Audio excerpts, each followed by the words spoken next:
Vámonos sobre la enseñanza que será la última de la serie Examinando Nuestro Corazón. Creo que aproximadamente fueron 30 enseñanzas. Esperamos que su corazón sea diferente después de 30 enseñanzas al respecto. Y hoy vamos a terminar con la última de las enseñanzas. La he titulado El corazón que permanece fiel. Y vamos a leer Mateo 24:42. Que va a aparecer ahí en las pantallas. Dice: velad pues, porque no sabéis a qué hora ha de venir nuestro Señor. Pero sabed esto, que si el padre de familia supiese a qué hora el ladrón habría de venir, velaría y no dejaría minar su casa. Por tanto, también vosotros estad preparados, porque el Hijo del Hombre vendrá a la hora que no pensáis. ¿Quién es pues el siervo fiel y prudente, al cual puso su Señor sobre su casa para que les dé alimento a tiempo? Bienaventurado aquel siervo al cual, cuando su Señor venga, le haya haciendo así. De cierto os digo que sobre todos sus bienes le pondrá. Pero si aquel siervo malo dijere en su corazón: mi Señor tarda en venir, y comenzare a golpear a sus consiervos, y aun a comer y a beber con los borrachos, vendrá el Señor de aquel siervo en día que éste no espera y a la hora que no sabe, y lo castigará duramente y pondrá su parte con los hipócritas. Allí será el lloro y el crujir de dientes. Fíjense, hermanos, que yo he notado que muchos cristianos en la actualidad dicen creer en las promesas de Dios, y eso está bien. Hay miles de promesas en la Biblia. Nosotros también creemos en esas promesas que Dios nos hace a los que creemos en Él. Sin embargo, de manera inexplicable, esos que dicen amar las promesas de Dios de manera deliberada, ignoran las advertencias de Jesús. Ese es un grave error. No podemos creer solo una porción de las palabras de Jesús. No podemos creer solamente una porción, una parte del mensaje de Jesús y desechar otras partes del mensaje de Jesús. Por ejemplo, hay cristianos que dicen: mi fe está fundamentada en las promesas de Dios para mi salvación. Dicen la verdad, yo creo lo mismo. Otros dicen: mi salvación no depende de mis obras. Estoy de acuerdo, yo creo eso. Otros dicen: somos salvos por gracia, por medio de la fe, no por obras, para que nadie se gloríe. Eso es verdad, también creemos en eso. Pero la pregunta es aquí: ¿y qué hacemos con las demás verdades del Evangelio de Jesús? No fue lo único que dijo de promesas. ¿Acaso debemos de desechar otra parte del mensaje de Jesús? ¿O también debemos de creerlo? ¿Qué vamos a hacer con más de la mitad del mensaje de Jesús, que seguramente no cuadra en las teologías que muchos cristianos de hoy profesamos? ¿Qué vamos a hacer? Porque no checa lo que dice Jesús con lo que yo creo ahora. ¿Qué vamos a hacer?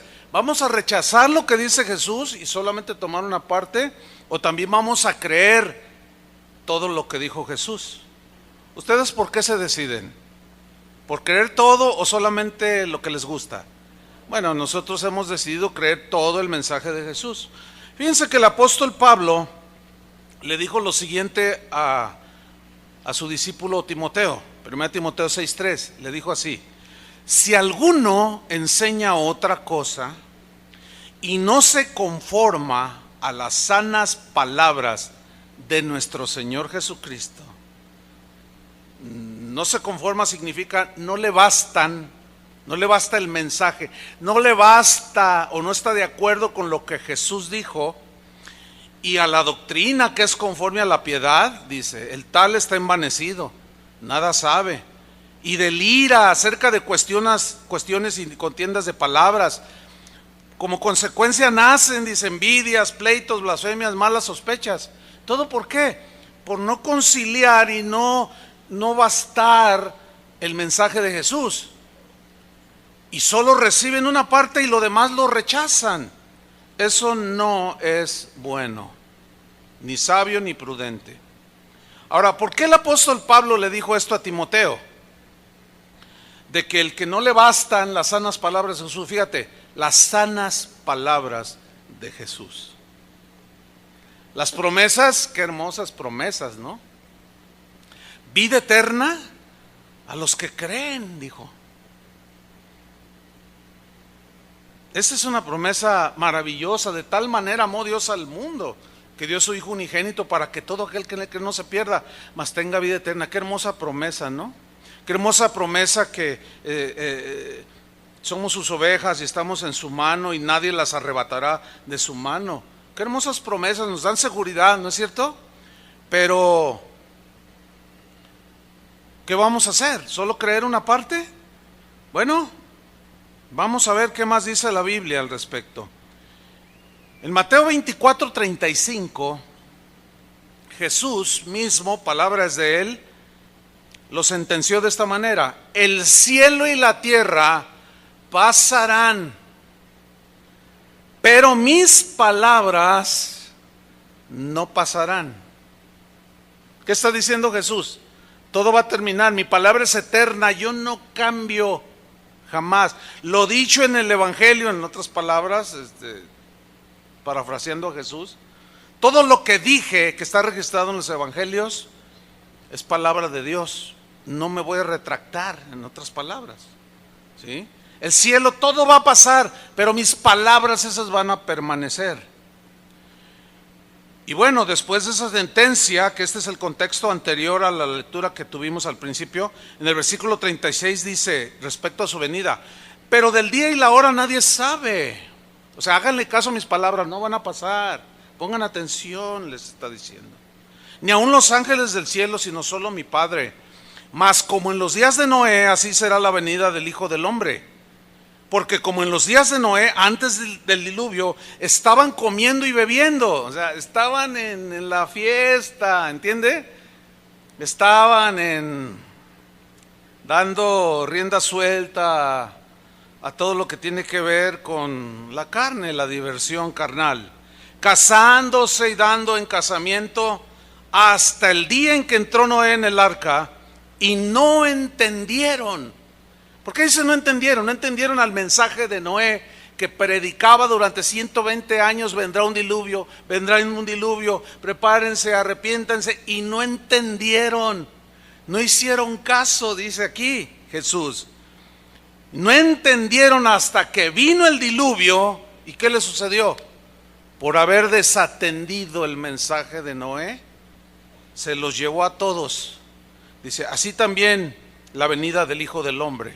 Por consiguiente, abrazamos sus promesas, pero también ponemos mucha atención a las advertencias de Jesús, ¿sí? Nosotros creemos en la seguridad de nuestra salvación, pero también creemos en las advertencias serias, muy serias, que Jesús le hizo a sus discípulos. Leyendo la parte que leímos al principio, Mateo 24:42, que dice: velad pues, porque no sabéis a qué hora ha de venir vuestro Señor. Pero sabed esto, no sean ignorantes, sépanlo, que si el padre de familia supiese a qué hora el ladrón habría de venir, velaría y no dejaría minar su casa. Por tanto, también vosotros estad preparados. ¿Qué significa? Que puede sorprender el Señor como un ladrón en la noche y encontrar a algunos de sus hijos desprevenidos, ¿sí? Sin estar preparados, estando viviendo como en los días de Noé. Sí, eso es lo que está diciendo aquí. Porque el Hijo del Hombre vendrá a la hora que no pensáis. Ahora, aquí el verbo velad, gregoreo en el griego, habla de mantener una actitud de alerta espiritual, de alerta, de estar alerta. Velar es lo contrario a dormir, quedarse despierto, estar alerta, velando. El apóstol Pablo, que creyó de manera completa el Evangelio de Jesucristo, va en esta misma línea cuando dijo en Hechos 20:31, cuando se despide de los pastores en Éfeso y les dice: por tanto, velad. Tienen que estar alerta, tener mucho cuidado, acordándoos que por 3 años de noche y de día no he cesado de amonestar con lágrimas a cada uno de ustedes. Si la advertencia no fuera de vida o muerte, ¿por qué Pablo llegaba hasta las lágrimas? Para advertirles que se cuidaran, que no fueran a apostatar, que no se apartaran de la fe, que no negaran a Jesucristo. Y él siguió la misma enseñanza del Evangelio de Jesucristo. A los Corintios, en la primera carta, capítulo 15, 34, les dijo: velad, y allí añade una palabra muy interesante, debidamente, como es debido. Algunos están escuchando la palabra en las iglesias, no por hacer alusión a alguien aquí en particular, no. Pero es muy común que los cristianos están oyendo, como aquí, sí, se da en todos lados, y están escuchando, por ejemplo, esto a manera de introducción, y a los 10 minutos ya están así. Entonces no están velando debidamente, o sea, no están despiertos totalmente. Oyen 10 minutos, cabecean 15. Luego alguien les da un codazo, hermano, y vuelven a despertar, vuelven a escuchar otros 10 minutos y luego otros 20. No, nunca van a entender el mensaje de esa manera. Por eso la instrucción de Jesús y del apóstol, que va en la misma línea de Jesús, es velad debidamente. Si ustedes son padres que están velando, ya se dieron cuenta de lo que los gobiernos a nivel mundial quieren hacer con nuestros niños. ¿Ya se dieron cuenta o todavía no? Si no, es porque han estado dormidos. No se dan cuenta que quieren torcer y destruir la familia. ¿Y qué estás haciendo con tus hijos? ¿Qué cuentas le vas a presentar al Señor? Entonces Pablo les dice: velad debidamente y no pequéis. Para algunos, porque algunos no conocen a Dios, para vergüenza vuestra lo digo.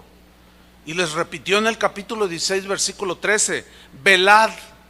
Pero luego añade ahí una frase importante que va de acuerdo con el mensaje de Jesús también. No solo el velad, sino también estad firmes en la fe, sin moverte, permaneciendo sólidamente allí. Y luego le dice a los varones de la congregación, como si fuera el día del Padre: pórtense como hombres. Les dice, una versión dice: pórtense valientemente. ¿Por qué la instrucción no es a las mujeres sino a los varones? Porque los varones y los pastores varones somos los responsables, tanto de la iglesia como de la familia. Por eso les dice: velad debidamente, no se distraigan, no pequen, porque esto les llena de tinieblas. Y pórtense valientemente y esforzaos. ¿Esforzaos a qué? A permanecer en la fe. Esforzaos a no quedarte dormido. Pablo les dijo a los efesios: despiértate tú que duermes. Despiértate tú que duermes. El apóstol Pedro también siguió la misma línea de Jesús, creyó el Evangelio como lo había escuchado de labios del mismo maestro. Y en 1 de Pedro 4:7 les dice: mas el fin de todas las cosas se acerca, sed pues sobrios y velad. ¿Qué no fue lo que Jesús había dicho a ellos mismos? A ellos les dijo: velad, velad. Nosotros creemos en las sanas palabras de Jesús, repetidas por sus apóstoles. Creemos en sus promesas, pero también creemos en sus advertencias. Y la advertencia que viene en el versículo 45 es por medio de una parábola, les ilustra la importancia de estar alertas y les hace una seria advertencia. Les dice en el versículo 45, después que les dice: velad, como en los días de Noé será cuando yo regrese, estén preparados. Y les dice: ¿quién es pues el siervo fiel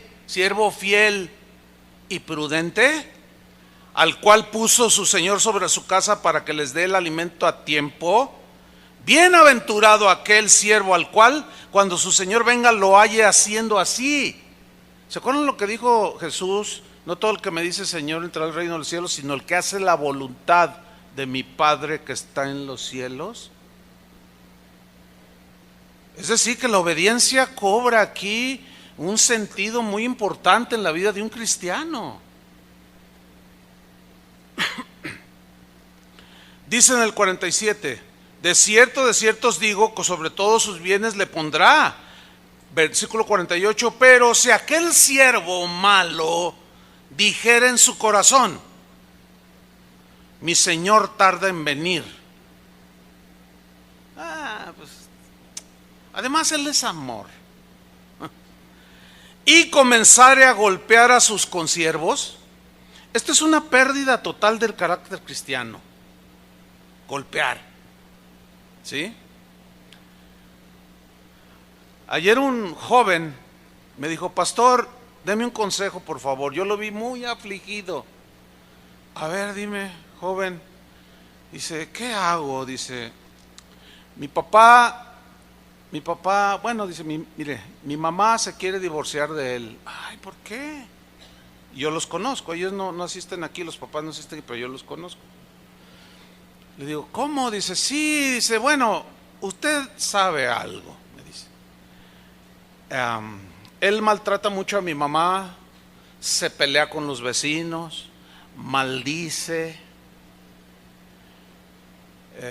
nadie le puede decir nada. Dice, entonces el consejo que necesito es, ¿lo puedo yo exhortar a él?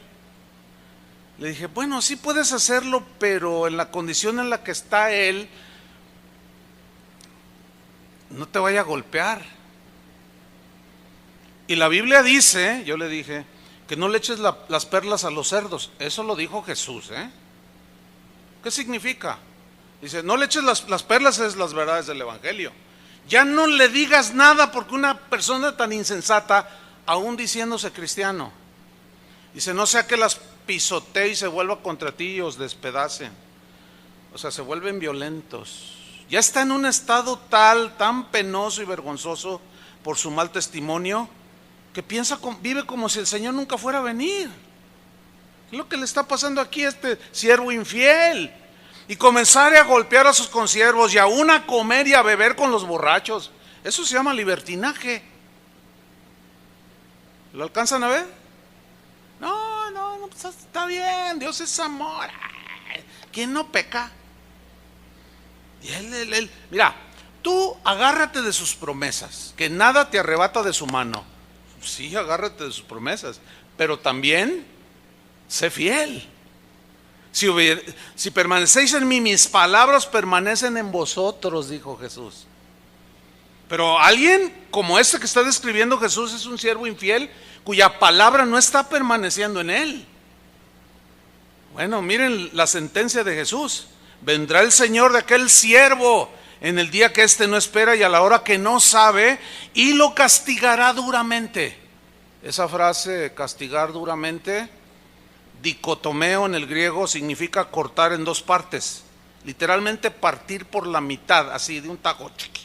¿Se acuerdan lo que dijo Jesús? El que en mí no permanece se secará y lo cortaré. ¿Se acuerda de eso? Y pondré su parte con los hipócritas. Allí será el lloro y el crujir de dientes. ¿Qué es un hipócrita? Es uno que tiene doble vida. Así de simple.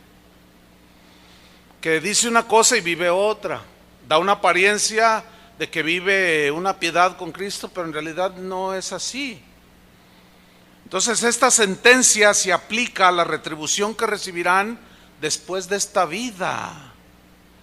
Léanlo con atención, es una advertencia muy seria, porque a este nivel es gente que ya apostató, que es lo que una y otra vez se nos hacen advertencias, porque recuerden que pecado no confesado es pecado no perdonado. Pecado no perdonado es pecado acumulado, que es como el colesterol que va endureciendo las arterias del corazón y se empiezan a endurecer. Y al rato tu corazón se llenó de incredulidad y terminas alejándote de Dios. En Lucas 12:46, en un pasaje paralelo, el escritor Lucas lo dijo así: vendrá el Señor de aquel siervo en día que éste no espera y a la hora que no sabe, y lo castigará duramente. y le pondrá con los infieles. Pero aquí me surgió una pregunta. Según el evangelista Lucas, dice que existe la posibilidad de que hay hijos de Dios que son infieles. Porque dice que habla de un siervo que estaba con Jesús, pero le dice: velad, prepárense, pero él desatendió la advertencia de Jesús y le dio rienda suelta a lo que él quiso hacer.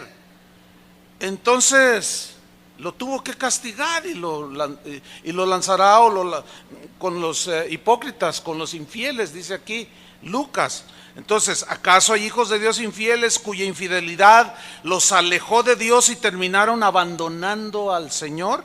Bueno, eso es lo que dice allí, pero no solo allí, en Deuteronomio 32, 18, que por cierto les dejo una tarea, ¿sí?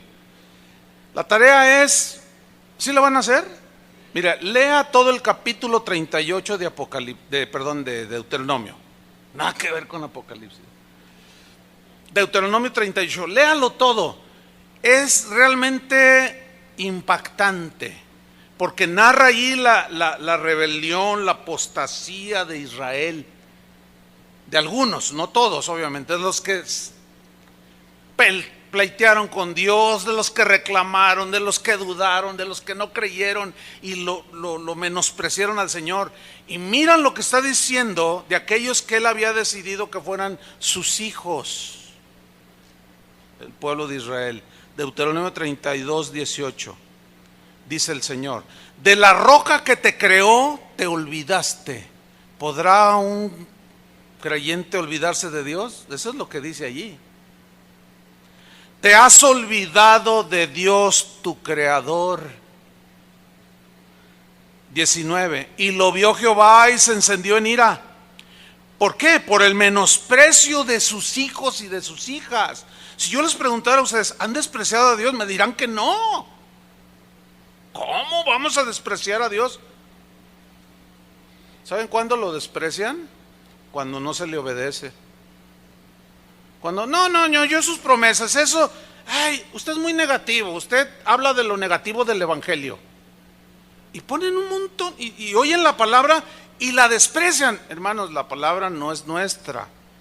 La palabra es la enseñanza y la doctrina de Jesús. Sí están entendidos de eso, ¿verdad? No desprecian a uno en particular, desprecian al Señor. Malaquías, no lo abran, pero Malaquías dice, les dice el Señor: me han menospreciado, y me respondí: ¿en qué te hemos menospreciado? En decir que la mesa del Señor, ya nos enfadó, que la mesa era la comida. La palabra de Dios ya les había hartado a ellos y la menospreciaban. Versículo 20: y dijo Dios: esconderé de ellos mi rostro, veré cuál será su fin, porque son una generación perversa. ¿Podrá haber hijos de Dios que entran y vuelven a caer en la perversión? Eso es lo que dice allí, hermanos. O sea, eso es lo que dice allí. Pero luego añade: porque son generación perversa, hijos infieles. Entonces la pregunta es: ¿podrá haber hijos infieles que una vez fueron fieles y algo pasó en sus vidas y terminaron siendo infieles? Pues eso es lo que dice la Escritura. Eso es lo que dijo Jesús del siervo infiel, que dijo: mi Señor tardará en venir. Pero el apóstol Pablo, en la misma línea, le escribió a Timoteo, que por cierto estaba flaqueando en su fe, en su fidelidad a Jesús por la persecución, y le escribió 2 Timoteo 2:11: palabra fiel es esta: si somos muertos con Él, Timoteo, si tú mueres por Él, también viviremos con Él. Porque Timoteo estaba flaqueando ya por la persecución, tenía temor, quería ahora sí que tirar la toalla, como decimos acá en México, y Pablo lo está queriendo animar a que no suelte el arado.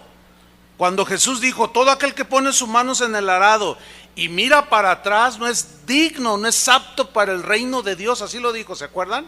Está en el Evangelio. Pero algunos lo entienden como que pones tu mano en el arado no lo sueltas para que no te vayas al infierno, no lo sueltas y volteas para atrás. No, no, no.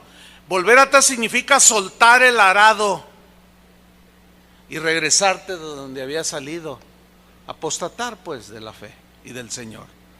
Entonces le dice, mira Timoteo, si sufrimos junto con Él, también reinaremos con Él. Timoteo, si le negaremos, Él también nos negará. Pregunta, ¿qué acaso no sigue de acuerdo el apóstol Pablo con la enseñanza de Jesús que dijo, todo aquel que me negare delante de los hombres, yo también lo negaré delante de los ángeles y de mi Padre que está en el cielo? ¿No dijo eso Jesús? Van totalmente de acuerdo con el mensaje del Evangelio. Y si alguno se avergonzare, yo también me voy a avergonzar de él. Y luego dice en el versículo 13, si fuéremos infieles, fíjate, ese si fuéremos implica la posibilidad de ser infieles. Jesús le está advirtiendo al siervo aquel que está en un peligro. Si dijera, el Señor, mi Señor tarda, y empezare a vivir como antes vivió, o sea, ya en un estado de negación de la palabra de Dios, dice, si fuéramos infieles, Él permanece fiel. Él no puede negarse a sí mismo. Pero yo he captado de que algunos interpretan, si fuéramos infieles, bueno, ¿quién de nosotros no falla? Entonces, pues fallamos. Bueno, a lo mejor me voy con una prostituta y abandono a mi esposa, pero Él es fiel a sus promesas. A lo mejor me enojo y mato a uno, pero Él es fiel, yo me agarro a sus promesas, Él es fiel. Aquí dice que Él permanece fiel. ¿Fiel a qué? Dicen, a sus promesas de que nadie nos arrebatará de su mano. Así lo leen ellos. Dice, Él no puede negarse a sí mismo. Pero hermanos, esa es una interpretación verdadera a medias. Porque lo que significa en realidad es que Él permanece fiel a lo que dijo, pero no solo respecto a sus promesas, sino respecto a las advertencias. De que si tú no velas, de que si tú te descuidas, de que si tú apostatas, de que si tú reniegas, que si tú lo niegas, Él permanece fiel. Y si tú lo niegas, Él te negará. Él es fiel y no puede negarse.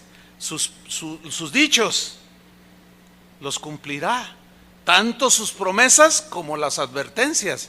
No sé si me expliqué. Entonces algunos lo creen nada más a medias y ese es un grave error. En los 4 evangelios se narran las palabras de Jesús. Ahí está la doctrina, la parte de la vida de Jesús.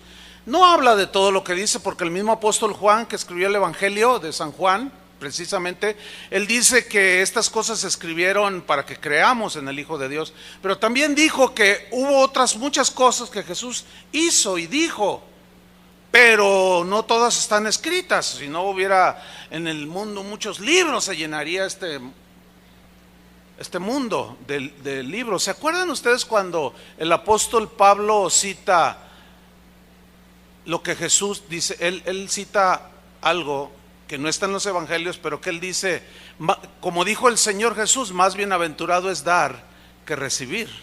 ¿Se acuerdan de esa parte?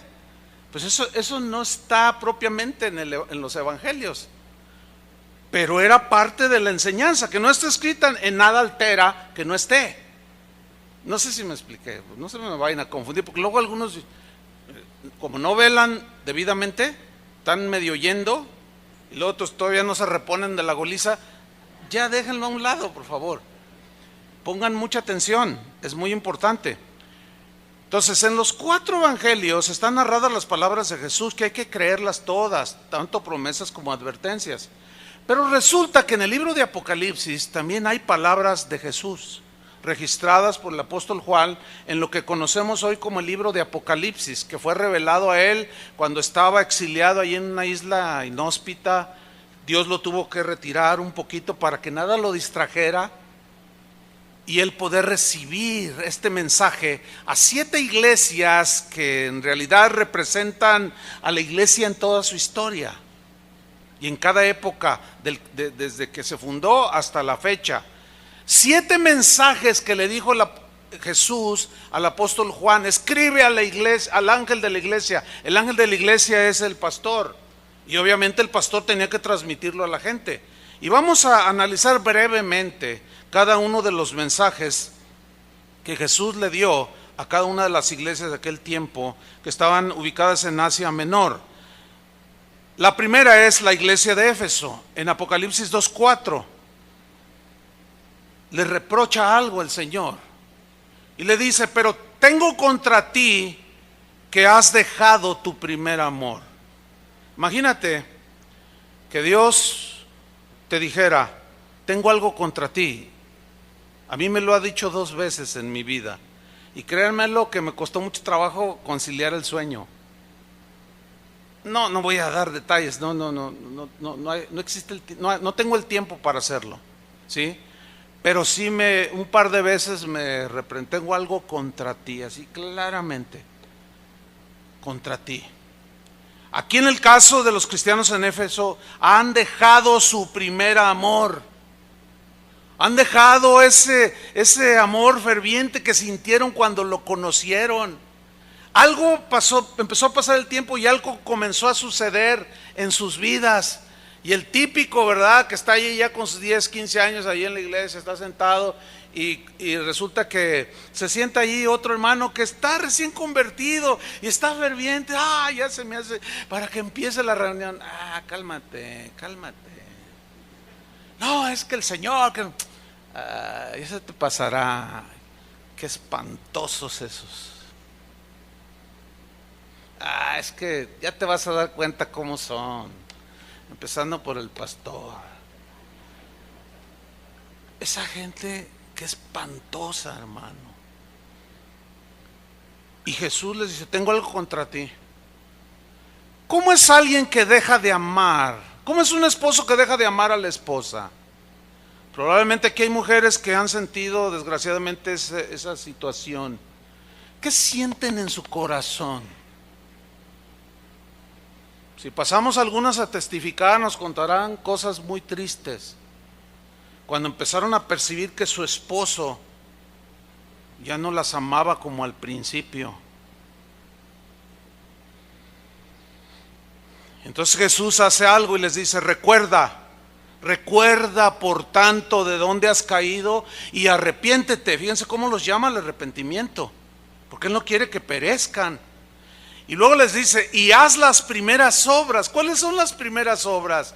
Esas que brotaban del corazón enamorado de Jesús. Cuando una persona está enamorada, está dispuesto a todo por el amor de ella o de él, ¿sí o no? Contéstenme, por favor. Pero luego pasan los años y ¿qué les pasó a algunos hombres? Algunas mujeres. Lo mismo nos puede pasar en relación con Dios, hermanos. Acuérdate, dice, las primeras obras. Y luego viene la advertencia: pues si no, vendré pronto a ti, quitaré tu candelero de su lugar, si no te hubieres arrepentido. Arrepentimiento, hermanos. Para todo aquel que se ha estado alejando, que se ha enfriado su amor hacia Jesús y ese amor hacia la palabra de Dios. ¿Se acuerdan que Jesús dio una advertencia cuando dijo: y por haberse multiplicado la maldad, el amor de muchos se enfriará? El amor de muchos, ¿a quiénes se refiere de esos muchos? A cristianos, porque un no cristiano no puede tener amor. ¿De qué se enfría? De nada, porque no tiene amor hacia Jesús. Se enfría el corazón y el amor de los creyentes en Jesús por dejarse envolver por la maldad, como ese siervo malo. Se empezó a juntar con los borrachos, empezó a golpear a todo el mundo, empezó a maldecir, eso implica todo eso. Al cabo, mi Señor tarda en venir. Nos estamos acostumbrando a ver la maldad cara a cara, que a muchos ya los está arrastrando. Ya es tan común oír, ver, palpar, divorcios en la iglesia como un virus que se está corriendo. Y todo eso, hermanos, es porque el amor a Cristo se ha enfriado y han perdido su primer amor. En el capítulo 2, versículo 8 está el mensaje a la iglesia de Esmirna. Y dice en el 8: y escribe al ángel de la iglesia en Esmirna, el primero y el postrero, el que estuvo muerto y vivió, o sea, Jesús, dice esto: yo conozco tus obras, o sea, conozco todo lo que has hecho, tu tribulación, cuando lloras, sufres, y tu pobreza, pero tú eres rico.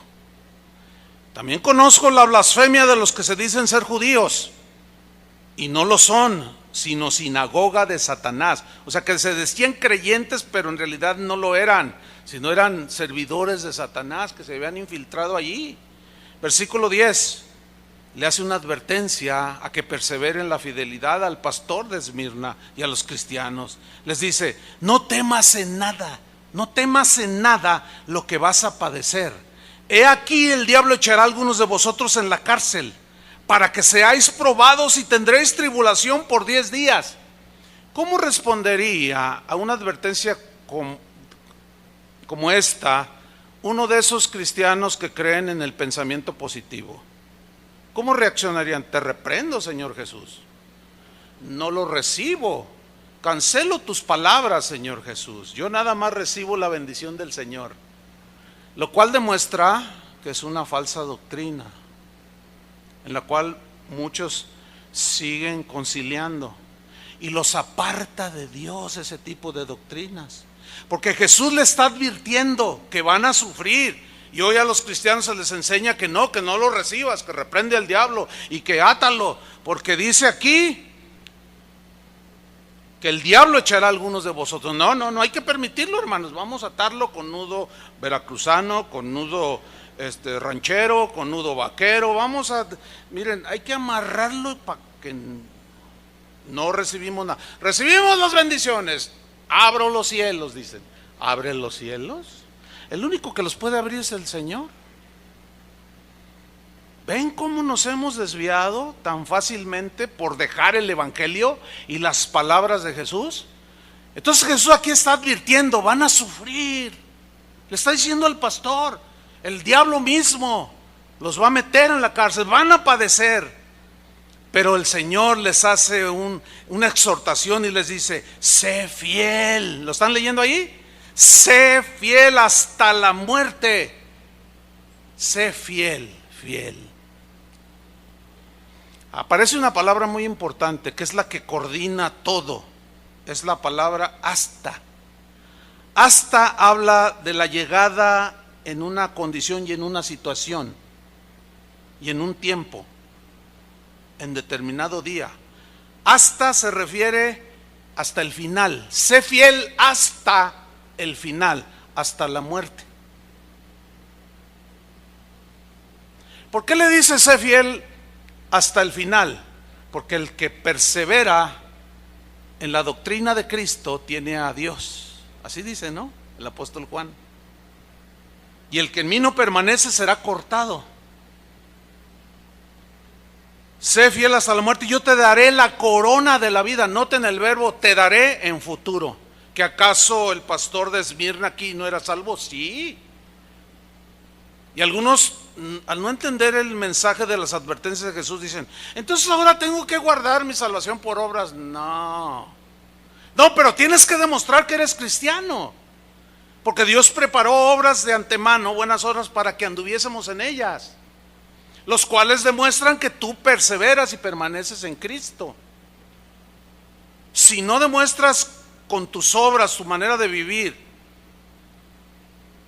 de acuerdo a lo que enseñó Jesús, es porque no permaneces en Cristo y te has alejado y te has apostatado. Algo pasó en el camino.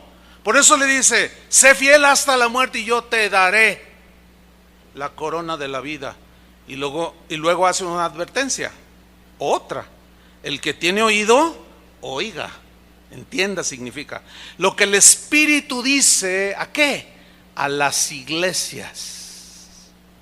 aunque era un mensaje en particular, aquí está pluralizando, ¿sí? Dice, lo que el Espíritu dice a las iglesias, ¿qué les dice? El que venciere, está hablando de hasta la muerte. El que venciere no sufrirá daño de la segunda muerte.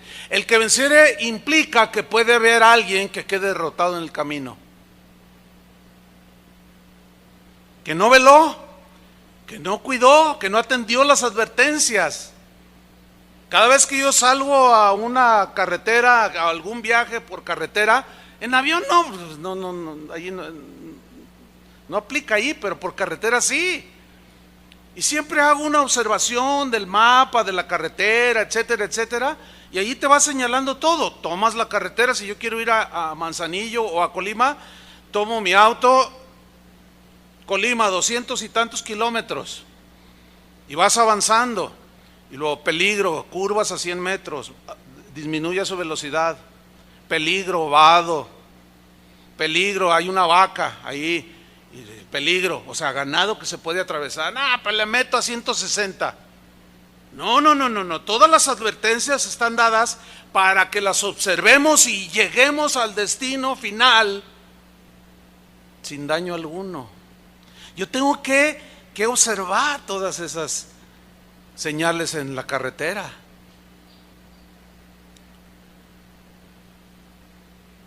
Policarpo, que se cree según la cronología de la historia, era el pastor en Esmirna en el tiempo de esta exhortación. Y déjeme narrarle el extracto de un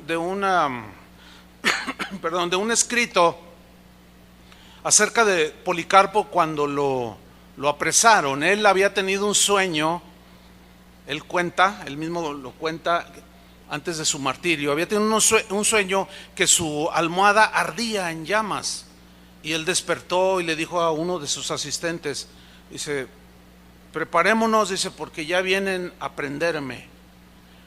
El Señor me ha revelado que voy a morir en la hoguera. Fíjense qué tremendo. Entonces este escrito dice que cuando Policarpo era obispo de la iglesia de Esmirna, fue llevado ante el tribunal, después de que lo apresaron, y el procónsul le preguntó, ¿tú eres Policarpo? Y él contestó, sí. Luego empezó el procónsul a presionarlo, diciéndole, eres un hombre anciano, ten piedad de tu avanzada edad. Mira, simplemente jura por la gloria del César. Es todo lo que tienes que hacer. Simplemente di, quítense los ateos, o mueran los ateos, refiriéndose a los cristianos, a los cuales llamaban ateos porque no tenían muchos dioses, fíjese nomás. Entonces dice que Policarpo miró solemnemente a la multitud y señalando con la mano, alzó los ojos al cielo y dijo, quítense estos ateos, o sea, los que estaban ahí presenciando su juicio. Y el procónsul, un poco molesto, trató de persuadirlo nuevamente y le dijo, mira, Policarpo, simplemente maldice a Jesús y te suelto y salvas tu vida, le dice. Renuncia a Cristo y puedes salvar tu vida y ven a terminar tus últimos años en tu ancianidad en paz. Y aquel venerable anciano, pastor de la iglesia en Esmirna, respondió, ante la propuesta del procónsul, 86 años lo he servido y nunca me ha hecho cosa mala. ¿Cómo puedo blasfemar a mi rey que me ha salvado? El procónsul reaccionó y le dijo, tengo fieras, leones voraces hambrientos, y te arrojaré a ellas si no niegas a Jesús. Y aquel anciano fiel le respondió, traedlas. Y le contesta el procónsul, aún tu espíritu consumirá en fuego. Y le responde Policarpo, ¿me amenazáis? ¿Me amenazáis con el fuego que quema solo por un momento? ¿Y te olvidas del fuego del castigo eterno reservado para los impíos? Traedlos, quemadme, préndenle, le dijo.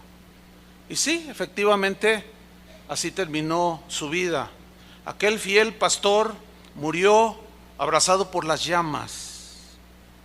Pero las crónicas dicen que ni un quejido de dolor salió de los labios de Policarpo, que al contrario, empezó a cantar, y está registrado una de los cantos que él cantaba en su martirio, en su tortura.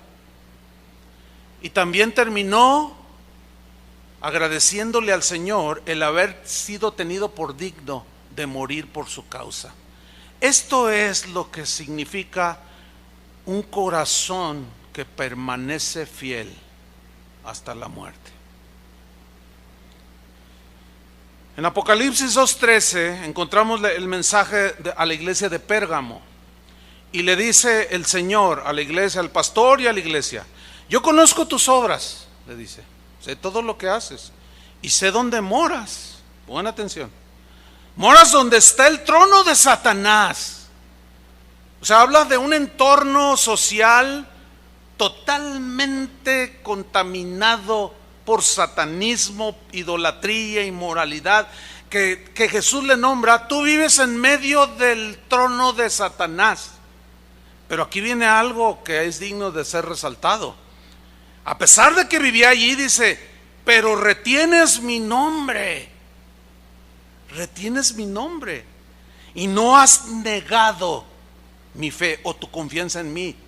Eso nos prueba, hermanos, que en medio de la corrupción más perversa, en medio de la inmoralidad más espantosa que pueda haber, los cristianos podemos permanecer fieles al Señor.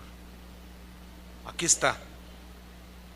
Y luego todavía Jesús le dice: y ni aún en los días en que Antipas era un cristiano notable de ese tiempo.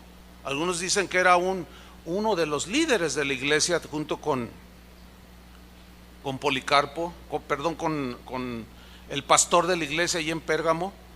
Y le dice: ni aún en los días en que Antipas, y fíjate en lo que Jesús dice del tal Antipas: mi testigo fiel. Mi testigo fiel. Acuérdense que testigo viene del griego mártir, martureo, que significa mártir. Un mártir fiel que dio su vida, no me negó. Así como ustedes, todavía retienen mi nombre y no han negado mi fe. A pesar de la persecución, estoy parafraseando un poco. Como cuando murió Antipas, mi testigo fiel, que fue muerto, dice, entre vosotros, donde mora Satanás. Este Antipas, hermanos, es un prototipo del cristiano fiel que se preparó y soportó y aguantó y permaneció fiel hasta el último día de su vida.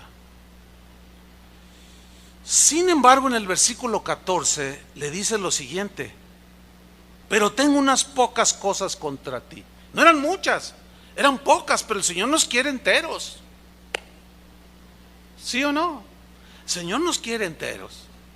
Él viene por una iglesia limpia y sin mancha, y nos quiere enteros. Dice: pero tengo unas pocas cosas contra ti, que tienes ahí a los que retienen la doctrina de Balaam, que enseñaba a Balac a poner tropiezo ante los hijos de Israel, a comer cosas sacrificadas a los ídolos y a cometer fornicación.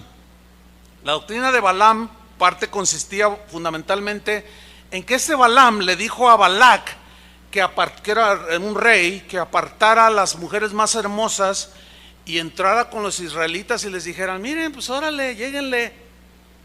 Y eso fue lo que hizo. Y los israelitas, cuando las vieron, dijeron: wow, están mejor que las de aquí de la iglesia. ¿Qué fue lo que sucedió en ese tiempo con Israel? Ellos consintieron mezclarse con algo que el Señor dijo que no se mezclaran. Y es claro en la Biblia ese mensaje. Y nosotros tenemos que mantenernos en eso, porque si no, la reprensión también sería en ese sentido. Una vez vino una joven diciendo: pastor, me quiero casar. ¿Y quién es el novio? No, bueno, no es cristiano. No, no te podemos casar. No, ¿por qué no? ¿Por qué no? Tú eres una hija de Dios, y si te casamos con un hijo del diablo, tu suegro va a ser el diablo. No, así no le dije. Dije: no, mira, ¿Cómo yo voy a estar allí presente y entregar una hija de Dios a un hijo del diablo? Se enojó la muchacha. Me voy porque aquí no hay amor, dice. Confunden amor con tolerancia pecaminosa. Y nada que ver, hermanos.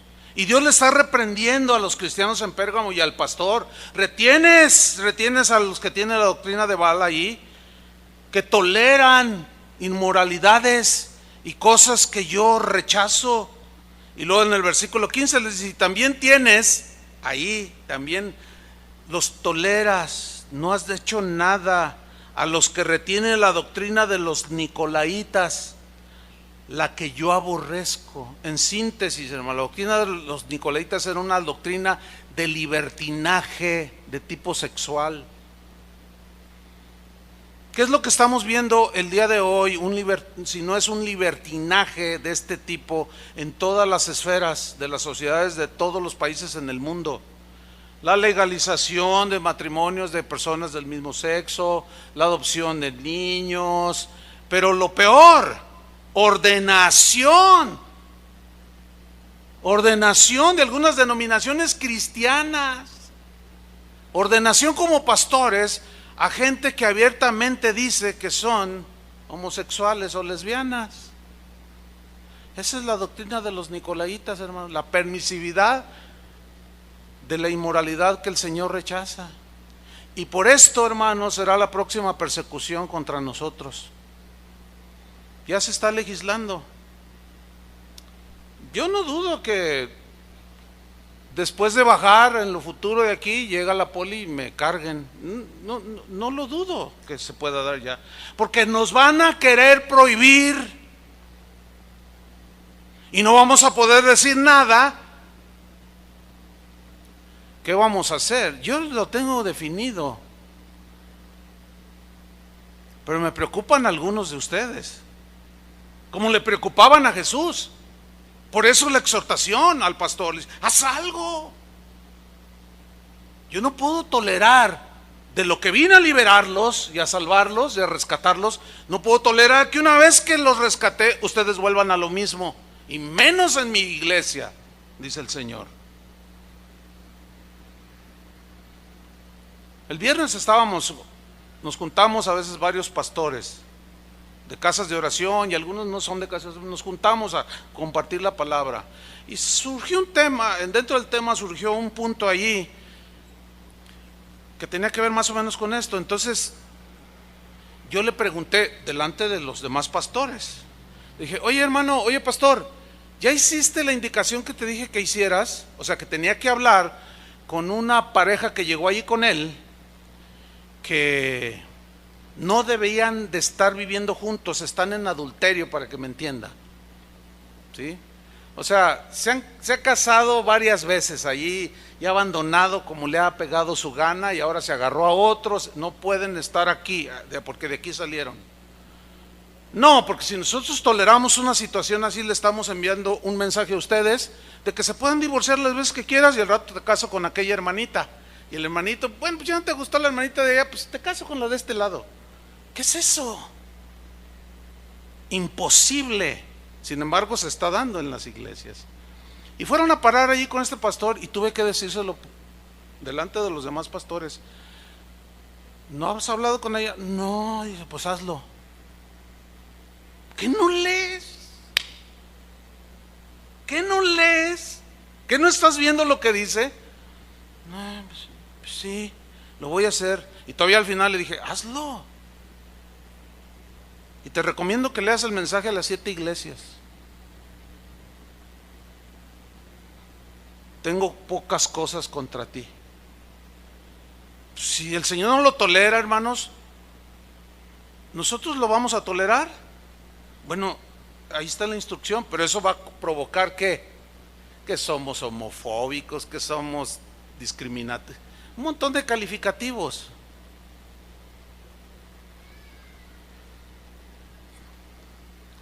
Jesús aborrece, dice, esa práctica. Dice, esa doctrina, esa tendencia, esa filosofía, modo de pensar, yo la aborrezco, dice Jesús. Versículo 16, por tanto, le dice al pastor y a la gente allí en la iglesia, en Pérgamo: arrepiéntete.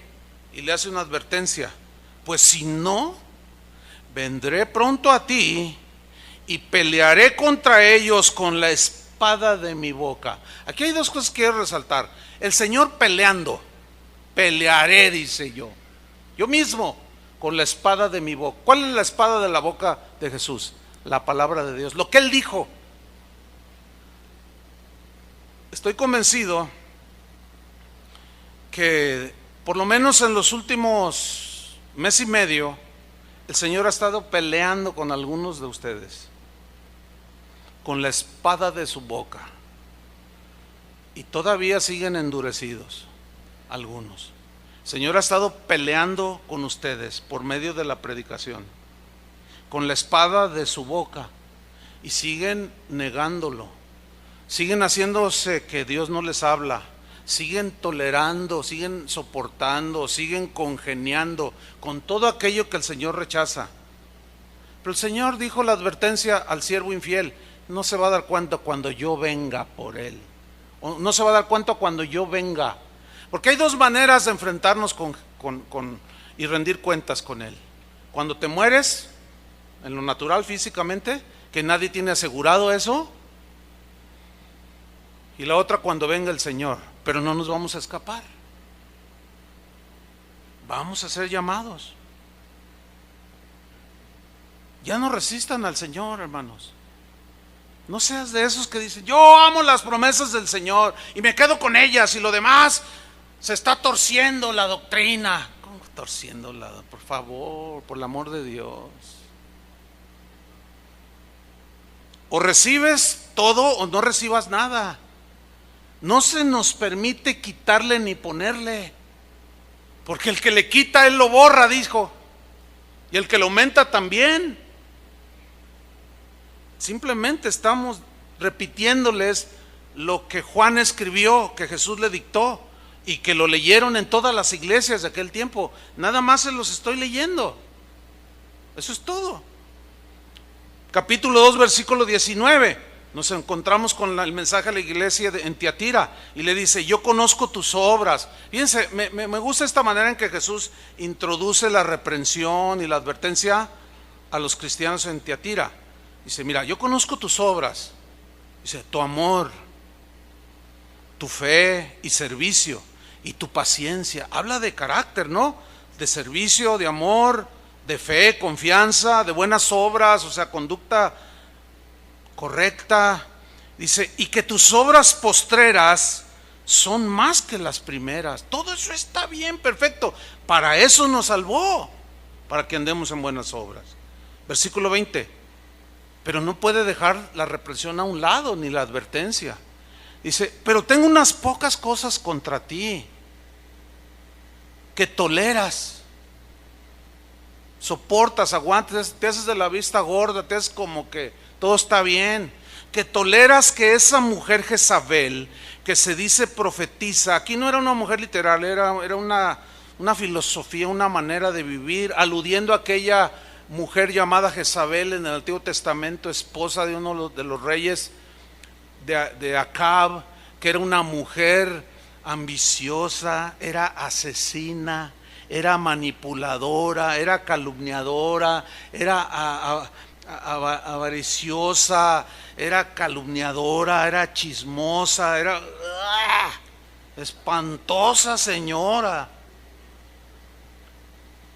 Y para que los cristianos en Tiatira entendieran a lo que se refería Jesús, a la práctica de algunos que estaban ahí, por eso es que le dijo: que toleras a esa mujer Jezabel. Entonces, cuando ellos entendían a qué se refería Jesús, que se dice profetiza, enseña y seduzca a mis siervos a fornicar y a comer cosas sacrificadas a los ídolos. O sea, estás permitiendo que se deslicen de aquello que yo los saqué.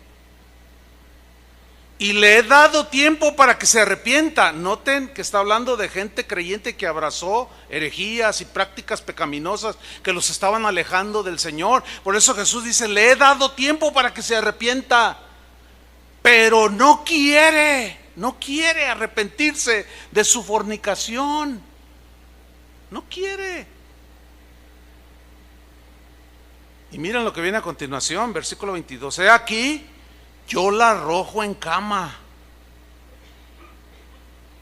y en gran tribulación a los que con ella adulteran, a los que concilian con estas prácticas jezabelinas. Si no se arrepienten de las obras de ella. Y luego dice, y a sus hijos heriré de muerte. Eso está muy fuerte, hermanos, por favor. No, ¿cómo? No, ¿cómo no? No, el Señor es amor, ¿cómo va a hacer eso? Hermanos, por el amor de Dios, es Él el que está hablando esto. Yo quisiera que no dijera eso, pero no es lo que uno quiera. Es que eso dijo Jesús. Aún van a llevar la consecuencia los seres más allegados a ustedes, a ellos. Y a sus hijos heriré de muerte. Y todas las iglesias, ¿dónde es donde se juntan los creyentes? En las iglesias, en los lugares de reunión. Y todas las iglesias sabrán que yo soy el que escudriña la mente y el corazón, y os daré a cada uno según vuestras obras. Miren lo que dice a continuación en el 24. Interesante. Pero a vosotros y a los demás que están en Tiatira, a cuantos no tienen esa doctrina, es que siempre hay gente fiel, hermanos. En todo lugar se dan los infieles, los apóstatas, pero también se da gente sólida y fiel, que no le importa lo que esté pasando y sufriendo, con tal de honrar la memoria de su amado Salvador. Dice, a cuantos no tienen esa doctrina y no han conocido lo que ellos llaman las profundidades de Satanás, yo os digo, no os impondré otra carga. Sigan, van bien, sigan. Pero en el versículo 25 les hace una recomendación, una advertencia. Pero lo que tenéis, retenedlo. Abrázalo, no lo sueltes. Permanece en él hasta que yo venga. ¿Ya vino? Todavía no. Pero nuestro trajinar en este mundo se nos limita, repito, en dos maneras. Cuando te mueres, que puede ser al salir, te pasa el tren ligero, sí, va en el carril. Escuché el testimonio de un predicador que estaba muy arrepentido. Es un predicador de los años 50, porque predicó en una asamblea muy concurrida y les dijo, piensa en el mensaje de esta noche y mañana que vengas, toma tu decisión para entregar tu vida a Cristo. Mañana que vengas, dijo. Esa noche hubo un incendio en Nueva York. Búsquenlo, ahí está en la historia. Y muchos de esos ya no llegaron, murieron en el incendio. Y ese predicador estaba profundamente afectado porque les dijo mañana. No les dijo hoy. Y el mensaje del evangelio es, si escuchares hoy su voz, no endurezcas tu corazón. Hoy. El mañana es el de Satanás. El hoy, que se escribió hace 2000 años, está tan vigente hoy. Fíjate nomás, hoy. Yo no te voy a decir lo mismo, porque él testifica fíjense, inclusive este pastor que hizo eso, entró en una profunda depresión porque dijo, por mi culpa están en el infierno. Y tomó una actitud que se empezó a alejar del Señor, por la condenación que sentía, porque no les presentó, se los dejó como una opción, mañana vengan y ya toman su decisión. No, es hoy. Y hoy es el último mensaje sobre el estado del corazón. Vendrán otros mensajes, pero hoy se termina la serie. Puede ser la última oportunidad, no lo sé. Y lo que tienes, reténlo hasta que yo venga. Habla de fidelidad hasta el final, ¿sí o no? Pero reténlo. Apocalipsis 3:1, acercándonos al final, encontramos el mensaje de la iglesia a Sardis. Y dice: escribe al ángel de la iglesia en Sardis, el que tiene los 7 espíritus de Dios y las 7 estrellas, dice esto: yo conozco tus obras, que tienes nombre de que vives y estás muerto. Ah, caray, esa es otra situación muy puntual, muy específica. Le está diciendo al pastor: yo conozco tus obras, y también algunos que habían sido ya arrastrados. Dice: yo conozco tus obras, tú tienes nombre de que vives y estás muerto. Pregunta: ¿podrá acaso haber un pastor o gente allí en alguna iglesia que dicen que están vivos pero están muertos? ¿Que están predicando el evangelio pero que están muertos? ¿Que dicen que están con Cristo pero su corazón está lejos de Él? Sí, eso es lo que está diciendo aquí. ¿Qué le pasó a este pastor? No nos lo narra. Nada más dice: escríbele y dile: tú que tienes nombre de que estás vivo y estás muerto. Ya rechazaban abiertamente la palabra de Dios. Estaban a punto de la blasfemia contra el Espíritu Santo. Y mira lo que dice en 3:2: sé vigilante, lo que te quede, dice, y afirman las cosas que están para morir. O sea, el Señor todavía le está dando una esperanza allí. Dices que vives pero estás muerto, pero ¿sabes? Muchas cosas que están a tu alrededor necesitas afirmarlas, porque están a punto de morir. Hay cristianos que están asistiendo a iglesias como esta, cuyo matrimonio está a punto de morir. Está a punto de morir por tanta ofensa, tanta burla, golpes inclusive. Tienen nombre de que viven, pero están muertos. No han sido capaces ni de ser fieles a su esposa o a su esposo. Se duda mucho que puedan ser fieles al Señor, porque parece como que se les hace muy fácil ser infiel. Se traiciona la amistad, se traiciona todo. Dice: afirman las cosas que están para morir, porque no he hallado tus obras perfectas delante de Dios. Y miren lo que hace el Señor: acuérdate pues de lo que has recibido y oído. ¿Qué habían recibido? A Jesús, a Él. ¿Qué habían oído? El evangelio. Acuérdate, le dice, lo que has recibido y oído, y guárdalo. No lo dejes ir ya más, y arrepiéntete, le dice. Le está dando todavía una oportunidad a ese que estaba ya muerto. Pues si no velas, esta es una advertencia seria: vendré sobre ti como ladrón y no sabrás a qué hora vendré sobre ti. Pero luego en el 4, miren lo que dice: pero tienes unas pocas personas en Sardis. Le está diciendo al pastor, pero a mí me llama la atención que dice pocas personas.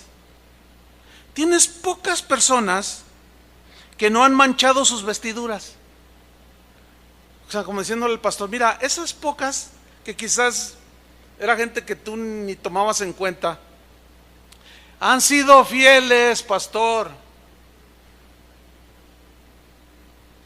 de Sardis. Se han mantenido, no han negado mi fe, están vivos. Ellos andarán conmigo en vestiduras blancas porque son dignas. Se han mantenido, han perseverado. Y le dice en el versículo 5: el que venciere, futuro, será vestido de vestiduras blancas. Será vestido, futuro. Y no borraré su nombre del libro de la vida, y confesaré su nombre delante de mi Padre y delante de sus ángeles. ¿Saben por qué le dice confesaré su nombre? Porque algunos allí ya habían negado el nombre de Jesús y habían negado la fe, pero había poquitos. ¿Y los demás qué pasó? Se descarriaron, como aquel siervo infiel. No, mi señor tarda en venir, ¿no? Y empezaron a andar con los borrachos, con los adúlteros, viviendo como cualquiera. Apocalipsis 3:10, encontramos rápidamente la iglesia de Filadelfia. Y viene lo siguiente, hay un reconocimiento aquí importante. Por cuanto has guardado la palabra de mi paciencia, yo también te guardaré de la hora de la prueba que ha de venir sobre el mundo entero, para probar a los que moran sobre la tierra. Y le advierte, le dice, he aquí yo vengo pronto. Pregunta, ¿hace cuántos años le dijo eso? Hace 2000 años. ¿Por qué le dijo, vengo pronto? ¿Qué acaso está jugando de una manera burlesca del pastor y de los cristianos en Filadelfia? No, hermanos, porque para el Señor un día es como 1000 años. O sea que han pasado 2 días para el Señor. Dice, he aquí yo vengo pronto. Pero ya pasaron 2000 años. Y luego le anima y le dice, retén lo que tienes, reténlo, abrázalo fuertemente, significa en el griego, para que ninguno tome lo que está determinado para ti, que ninguno tome tu corona. Versículo 12 en futuro, al que venciere, yo lo haré columna en el templo de mi Dios. Al que venciere, y termine la carrera fielmente, y nunca más saldrá de ahí. ¿Qué no es seguridad de la salvación aquí? Por supuesto, si vences, si no lo niegas, si perseveras en la fe. Y escribiré sobre él el nombre de mi Dios y el nombre de la ciudad de mi Dios. Escribiré futuro, todos los verbos están en futuro. La nueva Jerusalén, la cual desciende del cielo de mi Dios, y mi nombre nuevo. Déjenme narrarle lo siguiente. En el año 172 de nuestra era, bajo el gobierno de Marco Aurelio, emperador romano, conocido como el emperador sabio y bueno. Lea la biografía de Marco Aurelio, emperador romano, y se va a sorprender de lo ilustre de este hombre, de lo reconocido que hasta la fecha es. Sin embargo, persiguió a los cristianos de una manera salvaje y atroz, obligándolos a que negaran su fe. Pues en uno de los episodios que narra una obra que se conoce como Los Mártires de León, que usted lo puede buscar en internet, léalo, aparece la historia siguiente. Una voz débil pero firme que decía, soy cristiana, no hacemos ningún mal a nadie, soy cristiana. Era una voz cargada de dolor, pero voz firme que se dejaba escuchar una y otra vez. La voz era de una joven cristiana llamada Blandina. Búsquela así por ese nombre, el martirio de Blandina. Sus compañeros de prisión pensaron que durante el tormento ella no soportaría las torturas y que finalmente renegaría de su fe, negaría a Jesús, pero su inquebrantable convicción cristiana la sostuvo hasta el fin, dice esta crónica. Blandina fue llevada a la prisión y encerrada en un calabozo. Era una habitación ubicada en el sótano. En ese lugar jamás entraba la luz del sol. Era como una especie de cueva subterránea era como un pozo donde los prisioneros, los cristianos, eran arrojados, o todo tipo de maleantes, eran arrojados. Estaban allí hacinados decenas de hombres y mujeres que apenas podían moverse, en este caso todos cristianos. El calor era sofocante, el aire inmundo cargado de fétidos olores apenas contenía el suficiente oxígeno para todos, por lo cual muchos cristianos murieron asfixiados. De allí tomaron a Blandina, la ataron de pies y manos, así como me ve usted. Fueron estirados de tal manera que los demás prisioneros y la gente sabían que eso significaba la muerte por desgarramiento del vientre, ¿sí? Al ser desarticulado todo y jalado y desgarrado, era una muerte espantosamente dolorosa. Durante días fue sometida a tal brutalidad por los soldados romanos. cuando comenzó el proceso judicial contra otros cristianos como ella fue sacada y obligada a contemplar el martirio de sus hermanos en la fe. O sea, la estiraban y luego le quitaban y la sentaban y luego le decían, ahora mira. La obligaban a ver el martirio de los otros cristianos. Cuando comenzó el proceso judicial contra los otros cristianos, ella fue obligada a contemplar, dice este documento, el martirio de sus hermanos en la fe con el propósito de que negara a Jesús, renegara de la fe cristiana. Fue torturada cruelmente durante varios días, desde el amanecer hasta la puesta del sol, a pesar de su debilidad física, porque también dice que era delgada. La gran resistencia mostrada obligaba a sus torturadores a turnarse, pues estos se cansaban de torturarla. Su cuerpo fue destrozado salvajemente. Pero algo que me impactó a mí, hermanos, es lo siguiente, que ese martirio de esa jovencita llamada Blandina fue en el último día de la clausura de lo que hoy se conoce como los Juegos Olímpicos, que son de origen griego, y como parte de la fiesta de clausura era torturar cristianos, hágame usted el favor. Y como parte final de las fiestas olímpicas fue llevada al anfiteatro de la ciudad de León para diversión del público que allí se había congregado. Después de haberla azotado mucho, la sujetaron a una parrilla que previamente la habían metido al horno y al rojo vivo la acostaron y la amarraron allí. No solo iba toda desarticulada, iba, imagínate, hermano, todo su cuerpo, sus piernas, sus glúteos, su espalda, todo, la acostaron allí. Después la levantaron, no moría la fiel Blandina, y la levantaron, la amarraron a un poste en forma de cruz para que la devoraran las fieras, pero no le hicieron nada, dice la crónica.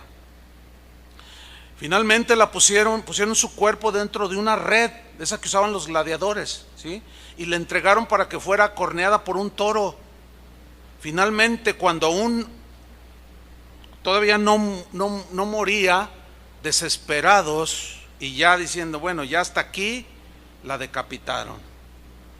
Le cortaron la cabeza a esta joven. Durante 6 días su cadáver, junto con lo de otros cristianos, 6 cristianos que murieron junto a ella, quedó sin ser sepultado. Su cuerpo finalmente fue incinerado, sus cenizas fueron echadas al río Ródamo.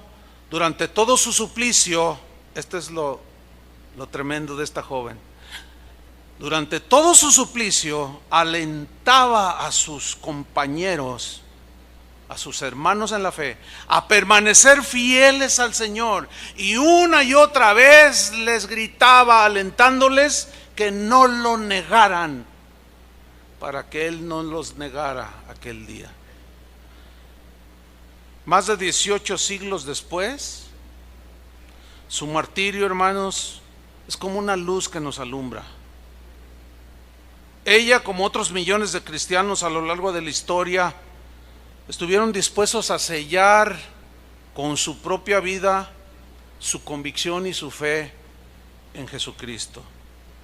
Su ejemplo nos demuestra que se puede ser fiel a Dios hasta el final, y mantener el alto el estandarte de la verdad del Evangelio. Pablo había dicho, no me avergüenzo del Evangelio, y el Señor nunca se avergonzó de Pablo. Finalmente, la iglesia de la Odisea, Apocalipsis 3:15. Esto es lo que yo considero de los peores que puede haber.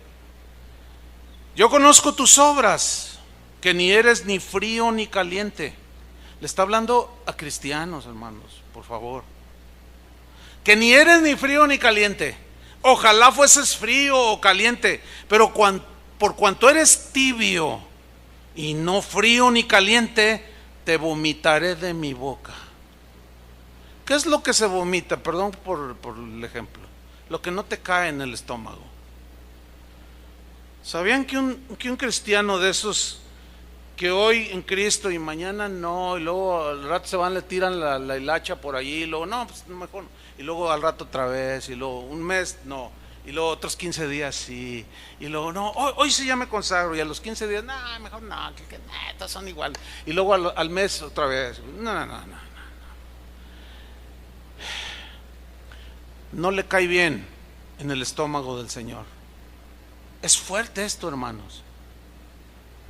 Y si todavía insistes en decir, no, pero yo me quedo con las promesas de mi Jesús, quédate con ellas. Quédate con ellas. Pero no digas que no se te advirtió. No digas que no se te advirtió. Pero aquí es claro Jesús, hermanos. Yo no quisiera repetir esto, es muy fuerte, hermano. A mí me suena muy fuerte que Jesús haya dicho, por cuanto eres tibio y no frío ni caliente, te vomitaré de mi boca. Versículo 19. Yo reprendo y castigo a todos los que amo. O sea, el Señor te ama. Pero dice, sé pues celoso y arrepiéntete. He aquí yo estoy a la puerta y llamo. ¿A la puerta de dónde? Lo habían echado. Muchos dicen, no, ese versículo no es para evangelizar. Y es cierto, no es para evangelizar. Yo estoy a la puerta y llamo. Si alguno oye mi voz y abre la puerta, entraré a él y cenaré con él y él conmigo. Sí, no es para evangelizar. Le está hablando a cristianos que habían echado a Jesús de sus corazones, ¿me entiende? Por su tibieza.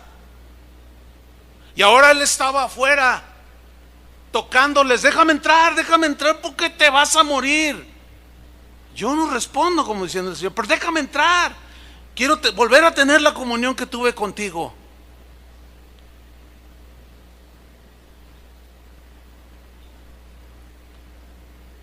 Y entraré a él y cenaré con él y él conmigo. Al que venciere le daré que se siente conmigo en mi trono, así como yo he vencido y me he sentado con mi Padre en su trono. Al que venciere, ¿qué? Todo el pecado y la maldad, que es la que nos arrastra a la tibieza, hermanos. Termino con una historia del siglo XX y XXI. Kenia, África. Allí existe una organización terrorista llamada Mau Mau. El jefe de este grupo se llama Jomo Kenyatta. Él es un comunista y abiertamente anticristiano. Odia a Dios. Pues este hombre, de manera salvaje, tipo Diocleciano, tipo emperador romano, Marco Aurelio, persigue a los cristianos africanos de una manera salvaje. Pero estos cristianos, dice esta nota, han tenido suficiente valor para ser fieles y desafiar todos los peligros que les conlleva el declararse cristianos. Cada vez que alguien predica, porque no todos se animan a predicar y que se junte la gente, dice que aún así, a pesar de este grupo anticristiano, ateo, los templos se llenan, dice, a pesar de que en muchas ocasiones han irrumpido los Mau Mau y han incendiado templos y han asesinado a cientos de cristianos. Mire, yo le puedo hablar un montón de casos de aquí de Chiapas. Hace 3 semanas acaban de asesinar a 11 de una familia de cristianos. Nunca negaron su fe. Nunca. Este clan de los Mau Mau han incendiado templos, han martirizado cristianos, los asesinan de manera salvaje. Pero aún así dice que los cristianos en Kenia no les importa y ellos aún caminan kilómetros y kilómetros para asistir a las reuniones que de alguna manera organizan. Un jefe nativo llamado Juan Waryun reunió a 30,000 de cristianos allí para explicarles que esta organización Mau Mau era gente mala y los invitaba a que levantaran un poco la voz en las organizaciones de tipo mundial como el Derecho Internacional de los Derechos Humanos, cosas así. Y ellos levantaron un estandarte Su lema era: no tendremos dioses ajenos delante de nosotros. Porque ustedes saben que en África hay una de adoración a dioses y terrible, ¿no? Al poco tiempo lo asesinaron, pero su hijo actualmente continúa haciendo la labor que su padre no completó.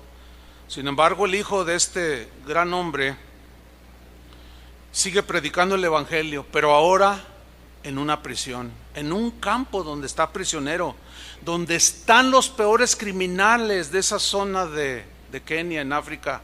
Pero resulta que allí, en esa prisión, en los últimos 9 meses, el hijo de este hombre, hoy prisionero, ha ganado para Cristo a 270 de los peores criminales, entre los cuales se encuentran algunos de los miembros de los Mau Mau, y algunos de ellos participaron en la muerte de su padre. Pero ¿saben cuál es la oración de los cristianos en Kenia? Esto es lo más impactante. Su oración no es: ay, Señor, dame otro carro porque el que tengo es 2008 y ya no me sirve, Padre. No, esas oracioncitas.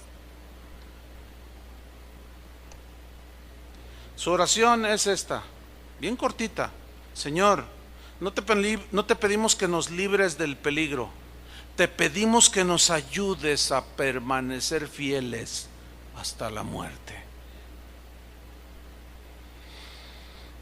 Ese es el llamado del Señor, hermanos, a permanecer.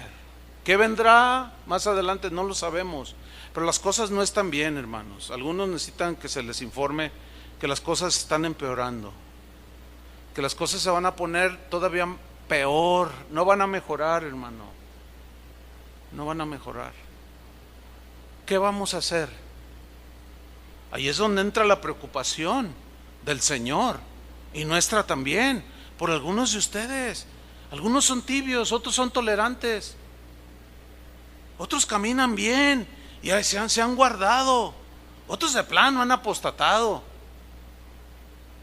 Vamos a amar y abrazar las promesas de Jesús que nos afirman en las promesas de su salvación, pero también vamos a atender a las advertencias de nuestro Señor y a velar. Amén, hermanos, para no ser arrastrados ni engañados y terminar en la apostasía. Que Dios nos ayude. Oremos. Señor y Padre nuestro, te damos gracias, Señor, por la amonestación. Gracias por todas tus promesas que nos afirman en la fe. Pero gracias también, Señor, por advertirnos a no descuidarnos, a escuchar las advertencias que en el trayecto hacia la patria celestial nosotros vamos a ir encontrando. Advertencias en medio del camino. Cuidado, cuidado, peligro. Gracias, Señor, porque tú al que amas disciplinas y nos amas, Señor, y no estás contento con algunas cosas que conciliamos o con algunas prácticas que tenemos, Señor. Perdónanos. Gracias por darnos la oportunidad siempre de rectificar. Te pedimos, Señor, por aquellos que llamándose que están vivos están muertos.